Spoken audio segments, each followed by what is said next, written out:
Bonjour à tous et bienvenue dans cette nouvelle vidéo Nalios. Aujourd'hui, je vais vous présenter la vue Gantt, qui est surtout utilisée dans l'application projet pour la gestion de la planification et aussi donc dans service sur site. Donc ce que je vais faire, c'est que je vais aller dans toutes les tâches et donc ici on a nos différentes vues, dont notre vue Gantt. Et elle peut s'avérer assez complexe car elle peut être assez dense. Donc sur le côté, enfin en haut, on a donc les dates. Donc on peut se dire ici c'est du 27/01, 16/02. On peut le mettre pour ce mois-ci, donc tout le mois de janvier. Donc là on aurait notre vue totale. Moi je vais le mettre donc pour cette semaine. Et donc à gauche on va voir la charge par employé. Donc c'est nos projets qui sont non assignés. Et on a là par exemple Joël qui a 40 heures semaine, eux aussi, mais ils ont trop de tâches assignées. Et donc si on enlève, alors lui il est fixé, on va voir que ça va diminuer au fur et à mesure. Donc là à chaque fois c'était 1 heure. Là, je vais mettre. Et donc là si j'en enlève encore, il va passer dans le vert, car il est à 34 heures sur 40 dans sa semaine.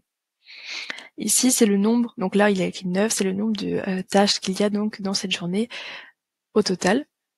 Et la vue Gantt, on peut venir la modifier surtout avec le regrouper par. Donc on peut venir par exemple regrouper par projet. Là on a une construction de maison, recherche et développement, service sur site. On peut aussi regrouper par étape, donc ce qu'il y a de nouveau, ce qu'il y a en cours. Et on peut venir mettre donc des dates et on peut aussi venir filtrer sur plein d'autres choses avec des groupes personnalisés.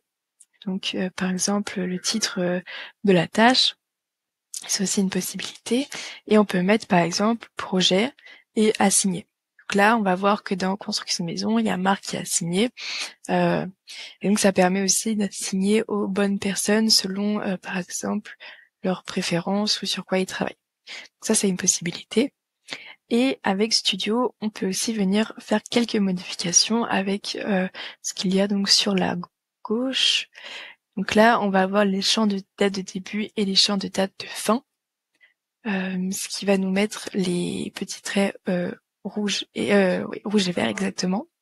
Et on peut faire un regroupé par défaut. Donc par exemple, si par défaut je regroupe en project,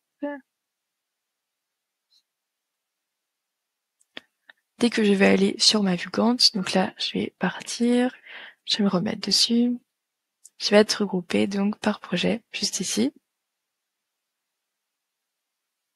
On peut mettre donc des échelles par défaut ici. Donc là c'est par mois, mais je pourrais aussi mettre par semaine, pour que quand je me connecte, ce soit toujours mis par semaine. Et il y a aussi les couleurs sur lesquelles on peut jouer. Donc par exemple, les tâches à qui c'est assigné. Donc là c'est par marque, par exemple. Toutes ces tâches, elles sont en rose-orange. Joël, elles sont en bleu. Et sinon, il y a donc par projet ou par total du temps passé. Enfin, il y a pas mal de possibilités. Donc voilà un petit peu toutes les fonctionnalités possibles sur la vue Gantt. N'hésitez pas si vous avez des questions.